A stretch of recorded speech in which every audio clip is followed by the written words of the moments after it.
Magandang umaga mga bata! Bago tayo magsimula sa ating talakayan ngayong umaga, ang mangyayaring tumayo at magdasal tayo. Sa ngalan ng Ama, ng Anak, ng Espiritu Santo. Sa ngalan ng Ama, ng Anak, ng Espiritu Santo. Okay. Magandang umaga mga bata!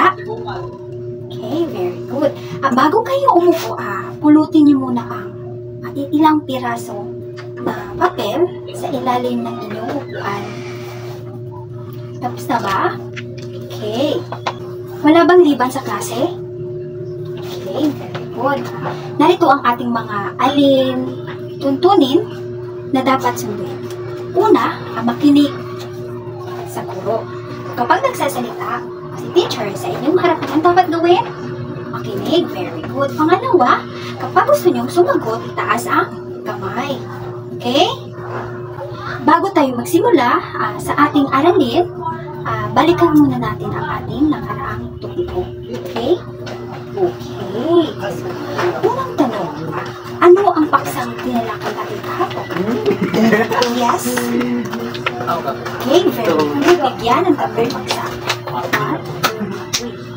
Pangalawa, ano ang search engine? Okay, Maria. Very good. Bigyan ng tatlong bagsak si Maria. Pangatlo, ano-anong mga search engine ang karaniwang ginagamit sa pagkalap ng mga kinakailangan nating mga informasyon? Okay, LV. Very good. Bigyan ng tatlong bagsak si LV. 1, 2, 3. At ngayon, mayroon akong aktibidad dito na inihanda sa inyo. Maipapakita ako sa inyong larawan at pagbasdan inyong mabuti kung ano ito. Okay, class? At ngayon, kumuha ng isang kapat na papel, gamit ang larawan na pinakita ko sa inyo, isulat ang website ng bawat isang MediCard at ilagay ito sa folder. Okay, class? Tapos na ba, class? Okay. At ngayon, class, may ilan akong katanungan sa inyo. So, anong website ang naisulat nyo sa MediCard? Very good. Okay. Ano ang silbi ng folder na pinaglagyan nyo ng MediCards? Okay, Jay. Very good. At ang huli, makakatulong ba ang folder sa ayos ng website?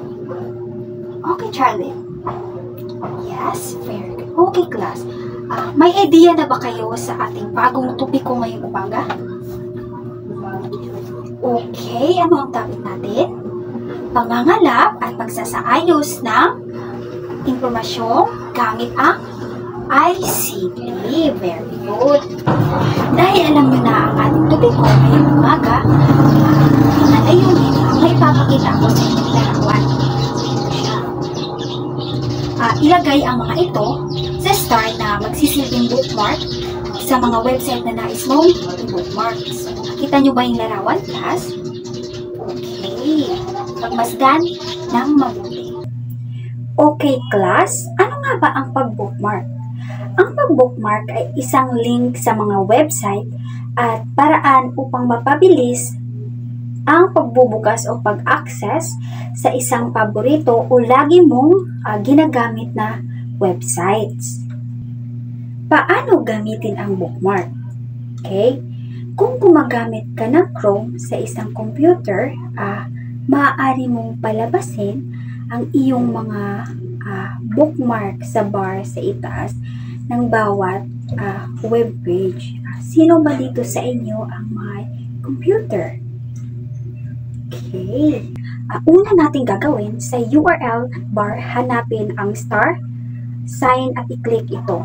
Lagyan ng title na gusto mo ang website na iyon at pangalanan. Ang folder para madali ito makita. Tuwing ito binabalikan, i-click ang done. So, pangatlo, para buksan o balikan ang bookmark, i-click ang icon na may tatlong maikling horizontal lines para mag-drop down ang mga commands. Okay. Pumunta sa bookmark at puntahan ang folder. Maaari kang gumawa ng folder ayon sa iyong pangangailangan. Very good. Isa pang paraan ng pag-bookmark. Kung nakabukas ng website na nais mong i-bookmark, pindutin lamang ng sabay ang Ctrl D. At pangalawa, makikita mo ang kahon sa katulad nito, pindutin lamang ang Done. Okay?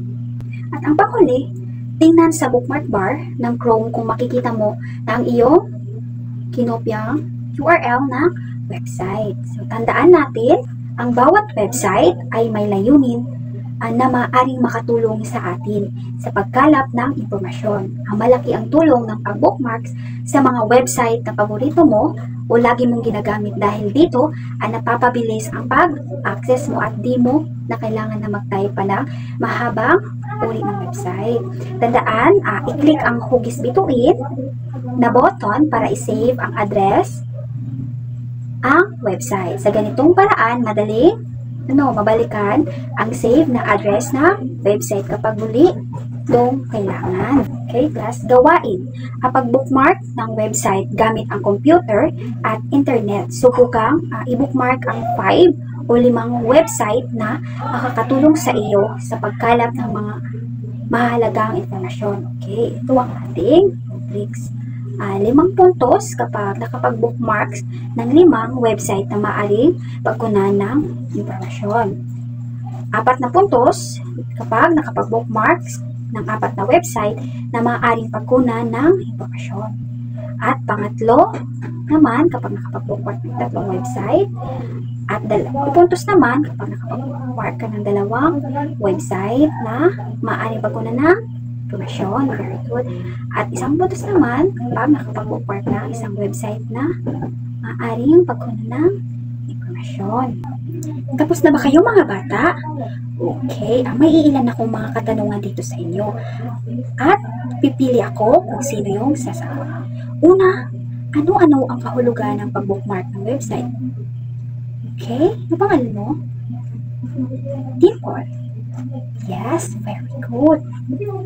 Pangalawa, paano mag-bookmark ng website gamit ang computer at internet? Yes, very good. Last, magbigay ng 5 halimbawa ng mga website na maaaring pagkunan ng mahalagang impormasyon. Very good. Bigyan ng 5 bagsak. 1. Okay. Ngayon, mayroon akong hinanda sa inyo na sasagutan. Okay, kumuha ng isang kapat na papel at sagutan ito. Tapos na ba mga bata? Okay, class, ang inyong takdang aralin ay isulat sa kwaderno. Balikan ang lahat ng mga website na nai-bookmark na suriin ang mga ito kung makapagbibigay ng mahalagang impormasyon na magagamit sa pag-aaral. Isulat ang mga websites at lagyan sa tapat ng check kung ito ay makakatulong at X naman kung hindi. Okay, class. So, tapos na tayo sa ating klase ngayon. Maaari na kayo tumayo. Let us pray that samahan sa anak sa Espiritu Santo. Samahan sa anak sa Espiritu Santo. Amen.